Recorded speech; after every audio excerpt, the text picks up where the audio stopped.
Olá, famílias! Chega de falar de ficções, né? Agora eu vou falar de desenvolvimento e comportamento, por causa de um comportamento que eu observo nas famílias, não tanto nas crianças, que é um medo excessivo de traumatizar as crianças. Respondam aqui, comentem se vocês têm essa sensação quando a gente fala sobre educação positiva, parentalidade consciente, criação neurocompatível. Tem gente que chega a se arrepiar quando ouve esses termos, de tão assustado que fica, né? E aí, quando é que ficou tão difícil assim para a gente criar os nossos filhos? A gente vem, né, essa história de traumatizar as crianças, vem muito da nossa geração de adultos, que teve uma infância não tão acolhedora, né? Que fomos ali silenciados, a gente que ficava de castigo, mas muita gente apanhou dos pais, né? Então, há 20, 30 anos atrás ainda era comum, né, agredir a criança como uma forma de correção, de punição. As crianças não tinham voz, né? É muito comum a gente ouvir alguém mais velho falar, né, criança não tem querer.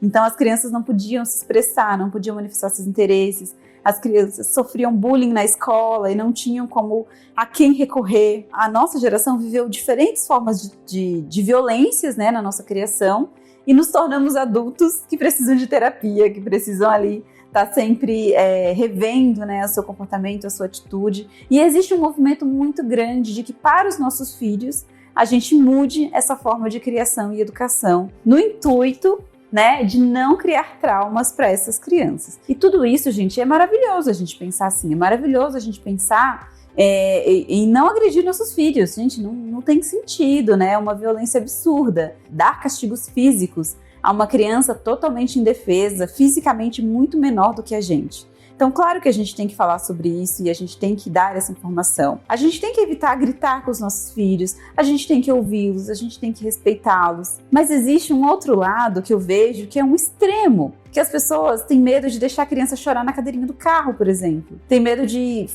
forçar, entre aspas, a criança a escovar os dentes, né? Tem medo de sair para trabalhar porque essa criança fica chorando e ela vai ficar traumatizada. Tem medo de desmamar, de tirar a fralda, de tirar a chupeta, de tirar a mamadeira. E tudo isso, gente, são questões do dia a dia, da vivência dessa criança. Não tem nada de saudável em uma criança de 6, 7 anos que ainda usa chupeta. É muito mais traumático para essa criança, que vai ter ali uma série de alterações orofaciais, do que realmente os pais se posicionarem com firmeza e a evoluir na retirada desse dispositivo.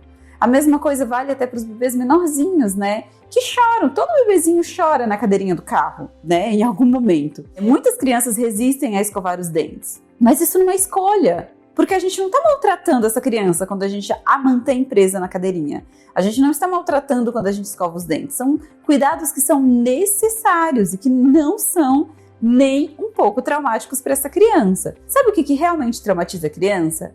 Pais que estão brigando, famílias que vivem ali um relacionamento tóxico, criança que é deixada ali horas e horas na escola, quando chega em casa, fica nas telas e não tem contato nenhum com a família, não tem nenhum momento de qualidade ali com o pai, com a mãe, com os irmãos.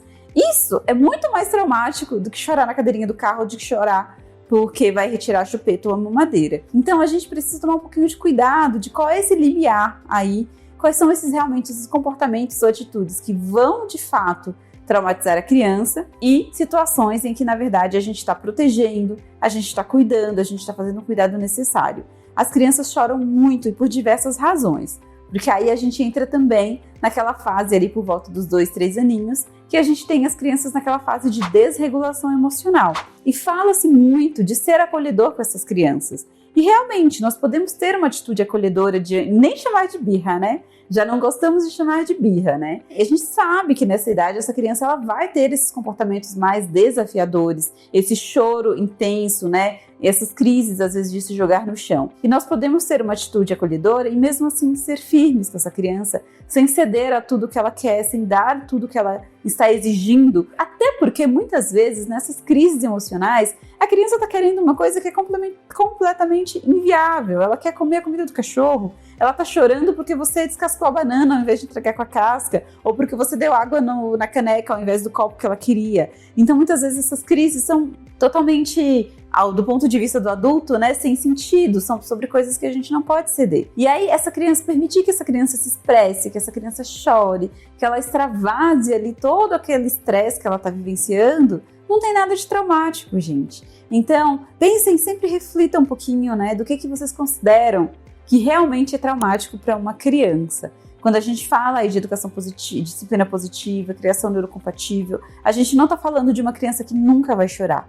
Não é o choro que traumatiza a criança, é de como nós adultos lidamos com esses processos e de como nós adultos estamos emocionalmente disponíveis para cuidar dessas crianças.